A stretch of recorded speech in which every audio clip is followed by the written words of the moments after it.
हैं जो बिहार सरकार, निकम्मी सरकार, जो खुद भी नहीं कुछ कर रही है और वो चाहती है कि जो भी आगे आए तो उसे हम जेल में डाल देंगे। बस यही साजिश रच रही है बिहार सरकार। कोर्ट भी अगर अच्छा से व्यवहार नहीं करेगा, अपने न्याय को सही रूप से नहीं दे पाएगा, तो यह लोकतंत्र पूरी तरह खतरे में पड़ जाएगा। यह लोकतांत्रिक देश है। तो नीतीश सरकार को पप्पू यादव जी से माफी मांग कर उन्हें रिहा कर देनी चाहिए। उजागर हो गया है, आम आदमी भी इस बात को कह रहा है कि पप्पू यादव का आज बेल नहीं मिलना पूरी तरह एक साजिश है। हम लोगों ने संकल्प लिया है कि जो पप्पू यादव का जो सोच और संकल्प है उसको हम लोग गाँव में जाएंगे, घर घर तक पहुँचाएंगे और सेवादारी जारी रहे। कोई भी राजनेता पूछने का काम नहीं किया, लेकिन पप्पू यादव का सेवक, उनका सेवा दल जाकर उनके घर जाकर उनको आर्थिक रूप से मदद करने का काम किया। राजनीतिक आंदोलन संघर्ष हम लोग का अलग है, वो जारी रहेगा और न्यायिक प्रक्रिया एक अलग है, वो अपना चलता है। निकम्मेपंथी को मेरे पप्पू यादव जी दिखला रहे थे, गरीबों के मसीहा दिखला रहे थे, तो बस यही चीज नीतीश कुमार जी को बुरी लगी, इसीलिए अड़चन डाल रही है उनके रिहाई में। जबकि एक मामूली सी बात है, ये तो ऐसा कोई केस ही नहीं है जिस केस पे नीतीश कुमार इतने ज्यादा जग चुके हैं।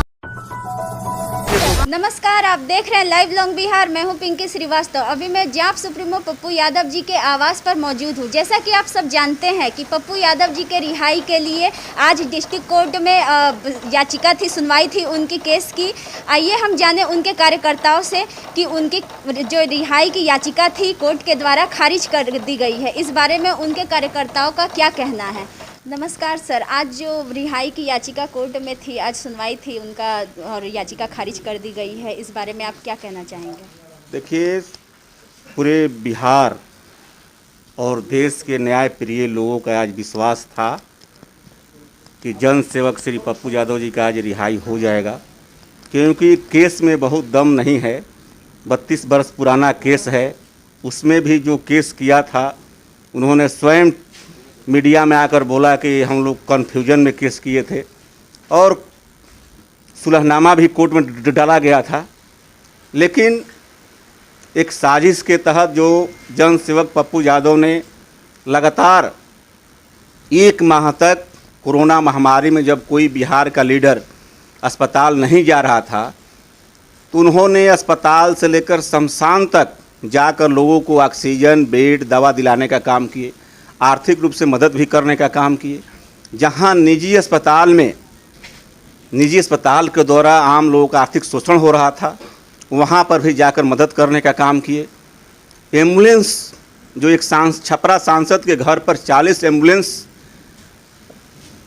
ढक कर रखा गया था, उस साजिश के तहत उनको फंसा दिया गया कि ये बाहर नहीं रहेंगे तो जो सरकार की जो कमियां हैं उसको उजागर नहीं कर पाएंगे, सरकार का किरकिरी नहीं होगा।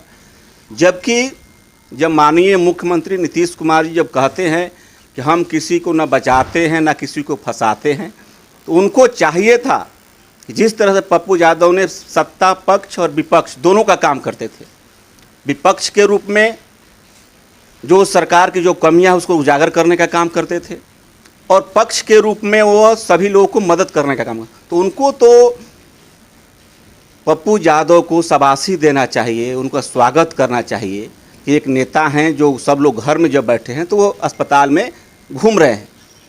लेकिन इसमें मुख्य रूप से केंद्र और राज्य की सरकार ने पप्पू यादव के लोकप्रियता से, उनकी सेवा भाव से घबरा गई और उनको जेल में डालने का काम किया गया है। तो न्यायालय पर जरूर आज जो 4 घंटे तक बेल को रिजर्व रखा गया, तो कहीं ना कहीं एक साजिश हुआ किसी के द्वारा कि उनको बेल नहीं देना है, क्योंकि वह छूट कर आएंगे तो फिर वह सेवा में लगेंगे। आज जो जिस एम्बुलेंस का उन्होंने उजागर किया था, या एम्बुलेंस घोटाला उजागर हो गया है। आम आदमी भी इस बात को कह रहा है कि पप्पू यादव का आज बेल नहीं मिलना पूरी तरह एक साजिश है। और इस तरह अगर एक लोकप्रिय नेता को, जन सेवक को इस तरह से कोर्ट भी अगर अच्छा से व्यवहार नहीं करेगा, अपने न्याय को सही रूप से नहीं दे पाएगा, तो यह लोकतंत्र पूरी तरह खतरे में पड़ जाएगा। यह लोकतांत्रिक देश है। लोककार पार्टी हम लोगों ने संकल्प लिया है कि जो पप्पू यादव का जो सोच और संकल्प है उसको हम लोग गाँव में जाएंगे, घर घर तक पहुंचाएंगे और सेवादारी जारी रहेगा।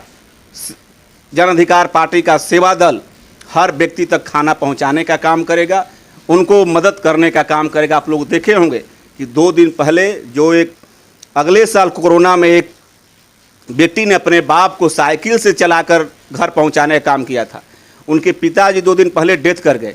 कोई भी राजनेता पूछने का काम नहीं किया, लेकिन पप्पू यादव का सेवक, उनका सेवा दल जाकर उनके घर जाकर उनको आर्थिक रूप से मदद करने का काम किया। सर, इस बारे में आप क्या कहना चाहेंगे जो आज पप्पू यादव जी को बेल नहीं मिली है? बेल की एक प्रक्रिया होती है, सेशन कोर्ट से बेल रिजेक्ट हुआ है। जज का बेल जो है वो जज की मर्जी होती है। जज ने आज हमारे नेता पर मर्जी नहीं दिखलाई है। हम लोग फिर से पुनर्विचार याचिका उनके यहाँ करेंगे। न्यायालय के फैसले का हम सम्मान करते हैं। हाई कोर्ट का दरवाज़ा खुला हुआ है, सुप्रीम कोर्ट का दरवाज़ा खुला हुआ है। तो इसके बाद आगे आप लोग मतलब क्या करना चाहेंगे सर? राजनीतिक आंदोलन संघर्ष हम लोग का अलग है, वो जारी रहेगा, और न्यायिक प्रक्रिया एक अलग है, वो अपना चलता रहेगा। जो हमारे पार्टी के जो कानूनविद हैं, जो नेताजी का, राष्ट्रीय अध्यक्ष जी का केस देखते हैं, वो न्यायिक प्रक्रिया को अपने तरीके से देखेंगे। कोर्ट का फैसला आया है, कोर्ट के फैसलों पर उनकी प्रतिक्रिया ली जा सकती है, और आगे की क्या गतिविधि होगी, न्यायिक गतिविधि, वो हमारे जो कानून सलाहकार लोग हैं, वो कानूनी सलाहकार लोग करेंगे। बाकी हम लोग तो राजनीतिक तौर पर जो संघर्ष करेंगे उसकी रूपरेखा हम आपको बता सकते हैं। हम लोगों ने लगातार सड़कों पे पिछले 11 दिनों से नेताजी की गिरफ्तारी के बाद उनकी रिहाई के लिए लगातार हम लोगों ने सड़कों पे 24 तरह का कार्यक्रम किया है। उसमें से 5-6 कार्यक्रम काफ़ी पॉपुलर हुआ है, जिसको हम लोग सस्टेन कराए हुए हैं। बिहार के प्रत्येक पंचायतों में वो कार्यक्रम चल रहा है। फिर से हम अभी 5 जून को एक नया संकल्प हम लोगों ने लिया है। लोकनायक जयप्रकाश नारायण ने जब राजनीतिक तौर पर और आर्थिक तौर पर देश में काफ़ी भ्रष्टाचार बढ़ गया था, तो 5 जून को उन्होंने संपूर्ण क्रांति का नारा दिया था। उसी दिन को हम लोगों ने तय किया है कि फिर से हम संपूर्ण क्रांति के दिन जन अधिकार पार्टी के तमाम कार्यकर्ता अपने अपने ज़िलों में, प्रखंडों में मुख्य सड़क पर आकर के सामूहिक उपवास करेंगे। 5 जून को हमारा कार्यक्रम सामूहिक उपवास का है। इस बीच में हमारे कार्यकर्ता मौन जुलूस निकालेंगे, बिहार सरकार की अर्थी जुलूस निकालेंगे। मेरा पूरा परिवार पप्पू यादव के साथ करके जो लोग सहमति दे रहे हैं पप्पू यादव जी की रिहाई के लिए, वो कार्यक्रम भी जारी रहेगा। महामहिम राष्ट्रपति को हम लोग बिहार के 1 करोड़ लोगों का हस्ताक्षर युक्त पत्र भेज रहे हैं, वो भी जारी रहेगा।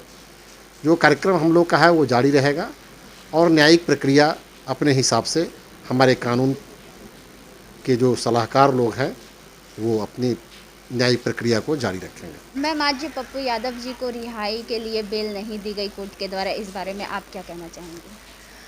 मैं ये बोलना चाहूँगी कि जो 32 साल से जो सरकार कुंभकर्ण की नींद सो रही थी, अचानक से उसकी नींद इतनी कैसे जग गई कि अब वो सोना ही भूल गया। उस मामले पे पप्पू यादव जी को तंग किया जा रहा है, जो 32 साल पहले का मामला है। उस मामले में जिनका अपहरण हुआ था, उन्होंने खुद आके कहा कि अपहरण पप्पू यादव जी ने नहीं किया, करवाया था, ये बस मिसअंडरस्टैंडिंग थी। तो मुझे समझ में नहीं आ रहा है कि अभी तक उनको रिहा क्यों नहीं किया गया। अभी तक तो नीतीश सरकार को पप्पू यादव जी से माफ़ी मांग कर उन्हें रिहा कर देनी चाहिए थी। मुझे तो लगता है कि इसके पीछे बहुत बड़ी साजिश है। ये बस पप्पू यादव जी को तंग करने की कोशिश की जा रही है। उन्हें मानसिक तौर पे भी प्रताड़ित किया जा रहा है, शारीरिक तौर पे तो वो बीमार है, डीएमसीएच में एडमिट है, आप लोगों को भी पता है कि वो बीमार चल रहे हैं। तो ये बस नेताजी को तंग करने की साजिश है, जो बिहार सरकार, निकम्मी सरकार, जो खुद भी नहीं कुछ कर रही है और वो चाहती है कि जो भी आगे आए तो उसे हम जेल में डाल देंगे। बस यही साजिश रच रही है बिहार सरकार। नहीं, उनके आने से बाहर सरकार को इससे क्या फ़ायदा हो सकता है जो उनके रिहाई में इतनी अड़चनें डाल रही है बिहार सरकार? सरकार को बहुत फायदा है एक्चुअली। आए दिन पप्पू यादव जी सरकार जो निकम्मी पंथी दिखला रही है, जो निकम्मी सरकार है, आए दिन जो अस्पताल की व्यवस्था है, गरीबों की जो हालत है, मरीजों की जो हालत है, हर जगह जो व्यवस्था चल रही है सरकार की, बस वो उनकी गुलाबी फाइलों तक ही रहती है। बाकी अस्पताल की व्यवस्था किसी से भी अभी छुपी नहीं है। तो पप्पू यादव जी आए दिन कुछ ना कुछ सरकार की व्यवस्था को उजागर कर रहे थे। आपने रूड़ी जी का जो एम्बुलेंस चोरी का देख ही लिया था मामला। इस तरह से लोग सड़कों पे लाश को हाथ में लेके जा रहे हैं, रिक्शे पे लेके जा रहे हैं, ठेले पे लेके जा रहे हैं, और एम्बुलेंस से क्या हो रहा है, बालू ढोने का काम हो रहा है। उसके पीछे क्या दलील दिया रूड़ी जी ने कि एम्बुलेंस फिट नहीं थी, तो उसका लाइसेंस नहीं था। फिटनेस के नाम पे लाखों रुपए खर्च किए जाते हैं, एम्बुलेंस के फिटनेस के नाम पे लाखों रुपए खर्च हो रहे हैं, लेकिन अभी भी आप कहते हैं कि एम्बुलेंस फिट नहीं था। पिछले साल से कोरोना के आया हुआ है, लेकिन अभी तक आप अगर कहते हैं एम्बुलेंस फिट नहीं था, स्वास्थ्य व्यवस्था हम सुधार नहीं सके हैं, तो आप एक साल से कर क्या रहे हैं? तो यही निकम्मेपंथी को मेरे पप्पू यादव जी दिखला रहे थे, गरीबों के मसीहा दिखला रहे थे। तो बस यही चीज नीतीश कुमार जी को बुरी लगी, इसीलिए अड़चन डाल रही है उनके रिहाई में। जबकि एक मामूली सी बात है, ये तो ऐसा कोई केस ही नहीं है जिस केस पे नीतीश कुमार इतने ज्यादा जग चुके हैं। जी बहुत बहुत धन्यवाद। जैसा कि आप लोगों ने सुना उनके कार्यकर्ताओं के, जैसा कि आप लोगों ने सुना पप्पू यादव जी के रिहाई के लिए उनके कार्यकर्ताओं में आज काफ़ी हर्षोल्लास का माहौल था, लेकिन कहीं ना कहीं ये हर्षोल्लास का माहौल दुख में बदल गया, क्योंकि उनकी रिहाई नहीं हो पाई। और उनका यह कहना है कि जो आज उनकी जो रिहाई की याचिका खारिज हुई है, वो कहीं ना कहीं बिहार सरकार की हाथ है इसमें, जो उनकी याचिका को रद्द कर दिया गया है। इसी प्रकार के खबरों को जानने के लिए हमारे चैनल के साथ बने रहें। जिन्होंने हमारे चैनल को सब्सक्राइब नहीं किया है वो हमारे चैनल को सब्सक्राइब करें, लाइक करें, शेयर करें। धन्यवाद।